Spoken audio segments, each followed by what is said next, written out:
मजलिसी रुकने असम्बली नामपली जाफर हुसैन मेराज बोझा गुट्टा का पैदल दौरा करके अवामी मसाइल का जायजा लिया। इस मौके पर रुकने असम्बली जाफर हुसैन मेराज के हमरा आसिफ नगर कॉरपोरेटर मोहम्मद मूसा, साबिक कॉरपोरेटर ख्वाजा मोइनुद्दीन के अलावा दीगर मुकामी कायदीन मौजूद थे।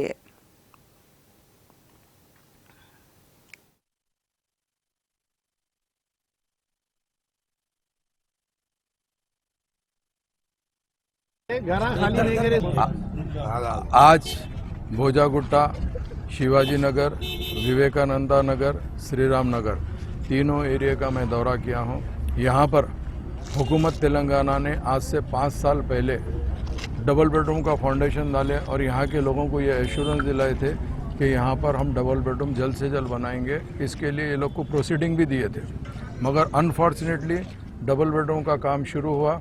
करीब 500 चिल्लर लोगों को उनका पोजीशन सर्टिफिकेट देने के बाद उनको खाली कराया गया।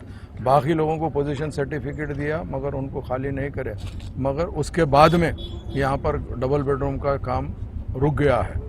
तो मैं आज आने का मेन मकसद ये है कि हमारी पार्टी मजलिस इत्तेहादुल मुस्लिमीन नखीब मिल्लत की सदारत में और हबीब मिल्लत की क़यादत के अंदर हम गरीबों के जो भी फ़ायदा होता है वेलफेयर के लिए आगे बढ़ के आते हैं।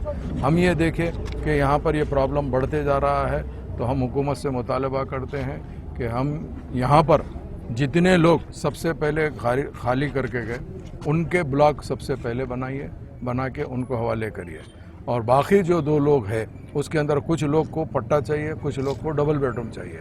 तो जिसको डबल बेडरूम चाहिए उनका भी ब्लॉक बनाइए, जिसको पट्टा चाहिए उनकी भी मीटिंग करेंगे। मीटिंग करके